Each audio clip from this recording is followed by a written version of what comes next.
성도 여러분, 밤새 안녕히 주무셨습니까? 복된 새날이 밝았습니다. 함께 찬양 드리며 예배자로 나가겠습니다. 563장 예전 찬송 411장입니다. 제가 초등학교 때 어릴 때 제일 좋아했던 찬송인데, 교회 학교에서 예수 사랑하심을 563장 찬양 드리겠습니다.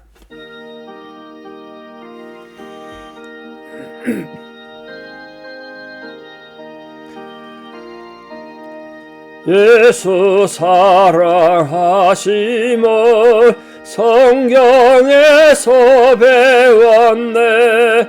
우리들은 약하나 예수 권세 많도다. 날 사랑하시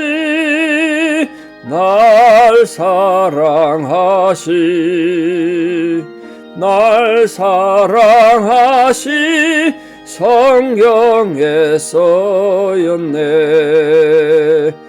나를 사랑하시고 나의 죄를 다시서 하늘 문을 여시고 걸어가게 하시네. 날 사랑하시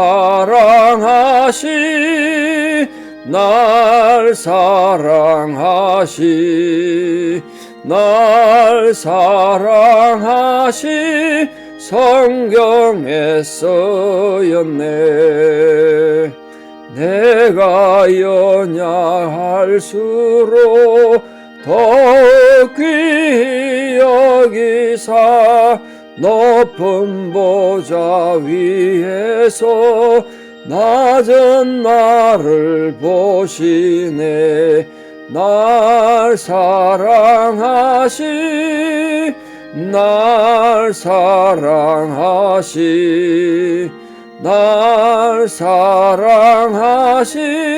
성경에 써였네.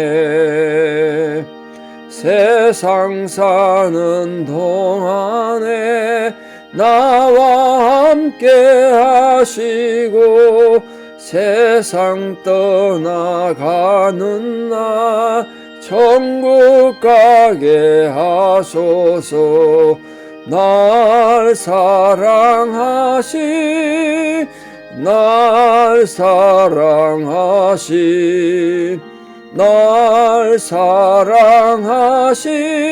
성경에 써였네. 아멘. 우리 주기도문으로 신앙 고백 드리겠습니다. 하늘에 계신 우리 아버지, 아버지의 이름을 거룩하게 하시며 아버지의 나라가 오게 하시며 아버지의 뜻이 하늘에서와 같이 땅에서도 이루어지게 하소서. 오늘 우리에게 일용할 양식을 주시고 우리가 우리에게 잘못한 사람을 용서하여 준 것 같이 우리 죄를 용서하여 주시고 우리를 시험에 빠지지 않게 하시고 악에서 구하소서. 나라와 권능과 영광이 영원히 아버지의 것입니다. 아멘. 2024년 8월 16일 금요일 새벽입니다. 하나님 주신 말씀 잠언 27장 1절에서 5절입니다. 잠언 27장 1절에서 5절. 잠언 27장 1절 봉독에 올립니다. 너는 내일 일을 자랑하지 말라. 하루 동안에 무슨 일이 일어날는지 네가 알 수 없음이니라. 타인이 너를 칭찬하게 하고 네 입으로는 하지 말며 외인이 너를 칭찬하게 하고 내 입술로는 하지 말지니라. 돌은 무겁고 모래도 가볍지 아니하거니와 미련한 자의 분노는 이 둘보다 무거우니라. 부는 잔인하고 노는 창수 같거니와 투기 앞에야 누가 서리요. 면책은 숨은 사랑보다 나으니라. 아멘. 예, 오늘 잠언 27장에서는 자기 자랑하지 마라. 친구의 충고를 잘 받아들이라. 충고 잘 받아라는 거예요. 하나님 주신 이 말씀 지혜를 따라서 재앙을 멀리하고 다툼과 욕심을 멀리해라. 그런 내용들 또 부지런할 것을 또 얘기하고 있습니다. 하나님은 하나님의 권고를 듣고 지혜를 얻어서 자기 마음이 진짜 그때 기뻐질 수 있으니까 참된 기쁨을 아는 존재가 되라고 27장에서 말하고 있습니다. 우리 모든 성도님들은 이 성도의 위치가 얼마나 중요한가. 굉장히 중요하다. 왜? 아무리 훌륭한 지혜가 있어도 그걸 제대로 실천하지 않으면 아무 소용없잖아요. 머릿속에 이론은 많이 알아서 우리가 자문을 이제 다 배워갑니다만 머릿속에 자문이 다 들어앉았다고 해도 행하지 않으면 아무 의미 없죠. 작은 지혜라도 하나 배웠으면 그걸 실제로 삶 속에 삶으로써 실행함으로써 본인에게도 덕이 되고 하나님을 기쁘시게 한 자가 되기를 바랍니다. 자, 오늘 주신 첫 번째 지혜는 이겁니다. 내일 일을 자랑하지 마라. 왜냐하면 내일 일은 고사하고 오늘 하루에도 무수히 일들이 많이 생기잖아요. 인간은 불확실한 존재 아니겠습니까? 절대로 큰 소리 칠 수 없습니다. 인간은 자기 한계성을 깨닫고 미리 말이 앞서서 자랑하지 말라는 거예요. 겸손하라는 거죠. 결국은 우리 성도님들 남 앞에서 자기를 내세우고 내일 뭐 이렇게 얘기할 거 자랑하고 합니다만 조심해야 된다. 옛날 어릴 때 흔히 어른들이 했던 말 있지 않습니까? 홍콩에서 배만 들어오면 어릴 때 많이 들었는데 홍콩에서 배만 들어오면 내일 자기 삶이 어떻게 바뀔 것에 대한 허세를 그렇게 표현한 거죠. 내일 홍콩에서 배만 들어오면 그런 거 자랑하지 말아요. 오늘 당장 홍콩에 들어오던 배가 침몰당할 수도 있다는 거죠. 자랑의 문제인데 2절에 보십시오. 타인이 너를 칭찬하게 하라. 남이 너를 칭찬하게 하고 네 입으로는 하지 말라는 거예요. 입으로는. 특히 그 외인이란 말은 이 타인하고 또 다른 말인데요.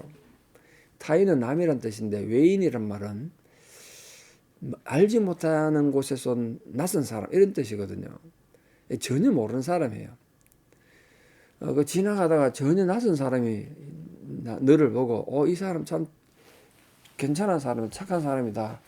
이렇게 자연스럽게 알려질지언정 네 입으로는 네 스스로 자랑하지 말라는 거예요. 자랑하면 결국 교만한 거 아니겠습니까? 자기 자랑을 피하고 겸손히 선행을 베풀어서 이웃이 칭찬하는 사람이 되는 거죠. 이웃이 칭찬하는 사람. 앉으면 자기 자랑, 자식 자랑 뭐 이렇게 하면 누가 좋아하겠습니까? 참 그 보기 안 좋더라고요. 배운 만큼 배웠다고 한 사람들이 그러니까 자 옆에 사람들 뭐 화도 내고 그런 건데 직접 폭격한 적도 있는데요. 그래도 못 깨닫던데 보니까 사도 바울이 그렇게 말했어요. 옳다 인정함 받는 자는 자기를 칭찬하는 자가 아니요 오직 주께서 칭찬하시는 자니라. 주님이 칭찬하는 자가 진짜 옳은 자지 자기가 자기 자꾸 내서 칭찬하는 건 옳은 게 아니다. 그렇게 말했어요. 그럼 모든 성도님들 어떤 일 하든지 오른손이 하는 거로 왼손이 모르게 하라고 왜 예수님 말씀하셨겠어요? 자기 드러내지 말아요. 너무 과시하지 마라. 겸손하시고 그러다 보면 하나님 때가 되면 우리 높여주시고 주님이 옳다고 인정하지 않겠습니까? 자, 셈 3절 말씀은 참 무서운 말입니다. 누구도 여기서 예외가 아니거든요. 이 분노의 문제를 가리키는데 분노. 미련한 자의 분노가 어떤 일을 가지는가 보세요.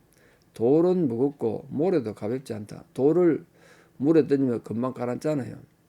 모래도 가벼운 것 같아도 물을 던지면 다 가라앉습니다. 돌 알갱이라 가라앉는단 말이에요. 근데 그거보다 미련한 자 분노는 더 무겁다. 이게 무슨 뜻일까요? 이 돌도 무겁고 미련한 자 모래도 무겁지만 분노가 더 무겁다는 건 그만큼 오래 간다는 거야. 치울 수가 없어. 맨 밑바닥 가라앉으니까. 돌이나 모래는 치울 수 있는데 분노는 너무 무거워서 치울 수가 없어. 오래 남아있다. 결국은 분노로 말미암아 죄를 짓게 되는 거 아니겠습니까? 야고보서도 해가 지도록 분을 품지 마라. 예수님도 그렇게 말씀하셨고 시편 37편에서 다윗은 이렇게 말했습니다. 분을 거치고 노를 버리라. 불평해서 말과 행하게 치우칠 뿐이다. 분노를 가지면 말이나 행동이 악해질 뿐이라는 거예요. 당연한 거 아니겠습니까? 성도님들은 정말 미련한다 같이 분노를 내지 말고 또 분노를 오랫동안 품어서 그게 죄가 되지 않도록 정말 조심하시기를 바랍니다. 그리고 분노 때문에 자식들한테도 인정 못 받고 며느리한테도 인정 못 받고 뭐 그런 사람들도 가까이서 보고 있는데요. 참 보기 안 좋습니다. 주의하셔야 되죠. 그거. 자기 분노를 잘 다스릴 수 있길 바랍니다. 자기 다스리는 게 얼마나 중요하고 귀하다는 걸 이미 배우셨습니다. 자, 4절 말씀에 분은 잔인한 것이다. 또 노는 창수 같다. 분노 합하면 분노 아닙니까? 잔인하고 막 창수 같아요. 아주 거센 비바람 같다. 요즘 홍수 나가지고 난린데요. 그래서 뭐 많은 재산 피해가 나고 뭐 집도 무너지고 막 하는 걸 봤는데, 그런 거와 같다. 이 분노가 엄청난 폭우가 쏟아져서 거센 물길이 내려가는 것처럼 분노는 일시적으로 화가 터지잖아요. 그러면 모든 걸 다 무너뜨린다고요. 그래서 눈에 뵈는 게 없죠. 일단 순간적으로 일어나는 분노를 잘 제어해야 된다. 그런데 분노보다 더 잔인한 게 뭐라고요? 투기다. 투기 앞에 누가 서냐 이렇게 말했어요. 분노가 이렇게 무서운 건데 투기 앞에서 누가 서겠느냐. 왜냐하면 분노는 보통 일시적 현상이죠. 근데 투기는, 질투는 상대방이 잘 되는 걸 싫어하고 그게 미워하는 거니까 분노보다 훨씬 오래 가고, 이거는 뭐 약이 없습니다. 답이 없어. 분노는 상대방이 자기가 뭔가 잘못했다, 직접적이든 간접적이든 자기 권리를 침해했다거나 자기에게 뭔가 피해를 줬다는 피해의식에서 시작하지만, 이 투기하는 건, 남을 질투하는 건 상대방이 잘못한 게 없는데도 상대방이 잘 되는 거 싫어가지고 지금 방해하려고 하는 마음에서 오는 거니까, 이건 무슨 대책이 없죠. 너무너무 오래 가고 피해도 많이 준다. 우리 성도님들은 부디 다른 사람 잘 되는 거 보거든 질투하고 투기하지 말고 칭찬 못할 망정 샘내는 거 하면 안 된다. 남이 잘 되는 거 교회 안에서도 마찬가지입니다. 옆에 성도가 잘 되면 좋은 거지. 뭐 못 먹고 살아 괴롭고 막 힘들어하는 거 낫지 않습니까? 그걸 같이 기뻐해주고 같이 박수 쳐주면 좋은데, 자꾸 질투하면 이게 분노보다 무서운 것이다. 분노의 파괴력보다 무서워. 그래서 5절에 말합니다. 면책은 숨은 사랑보다 나으니라. 이 뭔 뜻입니까? 면책이란 말을 써놓으니까 좀 어려운데, 한자 말이라. 풀어 설명하면 얼굴 맞대고 책망하는 걸 말합니다. 얼굴 맞대고 책망하는 것. 얼굴 면자에 책망책자입니다. 면책이 그 뜻입니다. 그러니까 얼굴을 맞대고 책망하는 말을 하는 건 진짜 사랑으로 표현하는 거란 거예요.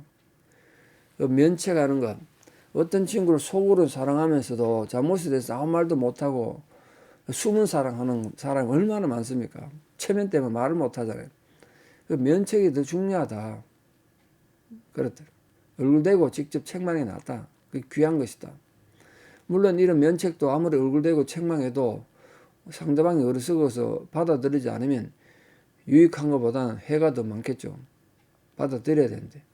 우리 성도님들은 거침없이 옳은 말을 해야 하고, 또 저항 없이 그런 옳은 말을 받아들일 수 있는 열린 마음을 항상 가져야 합니다. 자기는 남에 대해 자꾸 질책하면서 자기는 안 받아들이면 곤란하죠. 오늘도 이 여러 가지 참된 지혜에 대해서 우리 말씀을 배우셨는데, 하나님께서 주신 이 귀한 위로의 말씀, 특별히 내일 일을 자랑하지 말고 또 자기를 드러내서 교만하지 말고 분노하는 자가 되지 말고, 미련한 자, 분노가 얼마나 무서운 걸 배웠습니다. 분을 거치기를 바랍니다. 분노가 이렇게 무서운 건데 투기하는 건 더 무섭다 그랬습니다. 절대로 질투한 자가 되지 말고, 숨은 사랑보다는 얼굴 보고 직접 잘못을 지적해 주는 것이 낫다고 했으니까 용기를 가지고 하나님의 거룩한 백성으로 이 하루도 승리하시기를 축복합니다. 기도드리겠습니다. 아버지 하나님, 오늘도 우리가 하나님의 백성으로 세상을 살아가는데 참 삶이라는 게 결코 쉽지 않다는 것을 늘 느낍니다. 자, 힘들고 어려운 상황이 얼마나 많은지 모르겠습니다. 그러하오나 오늘도 우리가 주신 하나님의 지혜의 말씀을 굳게 붙잡고 겸손하고도 지혜로운 자로 살게 하여 주시옵소서. 무엇보다 내일 일을 자랑하지도 말고, 또 자기 자신을 드러내서 남에게 자신의 우월함을 주장하고 자기 자랑하는 자가 되지 않도록 겸손한 자로 살게 하여 주시옵소서.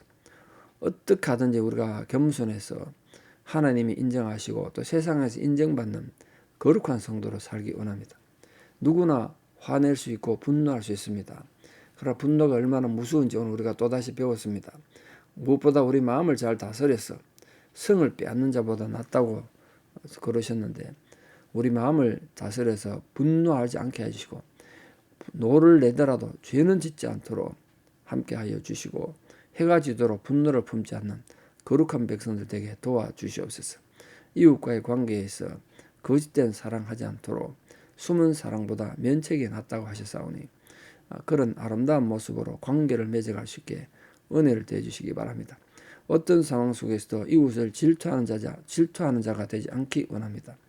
질투는 바위보다 모래보다 무겁다고 했사오니 우리 마음에 남아서 참 이웃을 질투함으로 어리석게 살아가는 저희들 되지 않도록 지혜 위에 지혜를 더하여 주시고 오늘도 하나님 가르쳐주신 이 거룩한 지혜의 말씀이 이론으로 남지 않고 삶으로 행해짐으로써 하나님께 아름다운 그리스도의 향기로 살아가는 저희들 되게 도와주시옵소서. 이제는 우리 주 예수 그리스도의 은혜와 하나님 아버지의 만극하신 사랑과 성령님의 위로 교통 역사하심이 오늘도 주 안에서 거룩한 백성으로 지혜로운 백성으로 겸손한 백성으로 살아가기를 결단하는 사랑하는 성도님들의 신앙의 고백 위에 또 우리 사랑하는 모든 자녀들 삶 위에 또 원근각지 떨어 흩어져 살아가는 성도님들의 힘겨운 상황 위에 또 지금도 병상에서 투병 중인 성도님들 또 힘겨운 상황 위에 이제부터 영원토록 함께 하시옵기를 간절히 축원하옵나이다. 아멘. 오늘 하루도 믿음으로 승리하시고 내일 토요일 우리 교회 모여서 함께 예배드리도록 하겠습니다. 감사합니다.